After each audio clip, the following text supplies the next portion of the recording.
You had $10,000, you just, for safety's sake, I'm gonna stick it under the mattress. You have other investments or whatever. It's not your investment vehicle, your mattress, but I mean, you might be pretty wealthy, but you just stuck 10,000, under a mattress, like 10 years ago. Okay. Well, whatever the inflation rate is, let's say the real inflation rate, let's say it is around 7 over average, and of course it was really bad for a year or two. But anyway, say it is an average of 7. Well, do the math. If you're losing 7% a year, I mean, it's just eating away, eating away. So my point here is, young people and old people, but young people, as hard as it is, as tough as it is, you can barely buy the groceries and whatever you're doing. There is a divide between the rich and the poor, and the rich get richer, and all this kind of.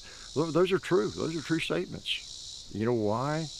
Is because once you get some asset, just a little bit ahead, if it's just $1,000 that you can invest, $500, $15, whatever it is, you start buying assets with it.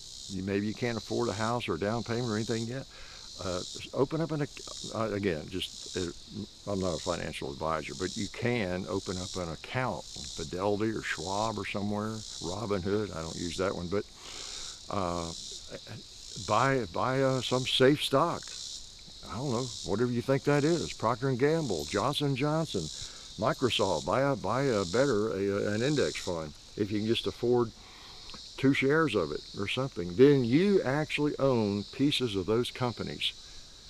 And for that amount of money is protected pretty much from inflation.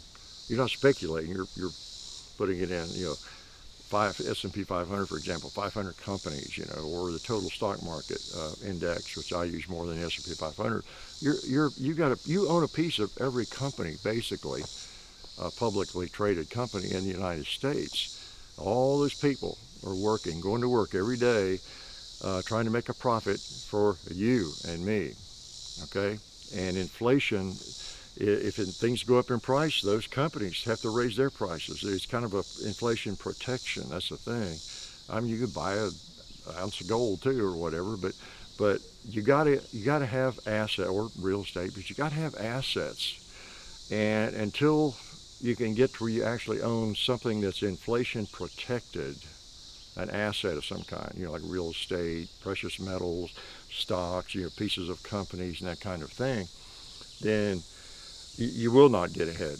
You will not get ahead, So that's just my advice. Try to put a little bit aside. It doesn't have to be a bunch of money. Just get started. Once you get an account open where you could, and hopefully if you have a company with a 401k, that's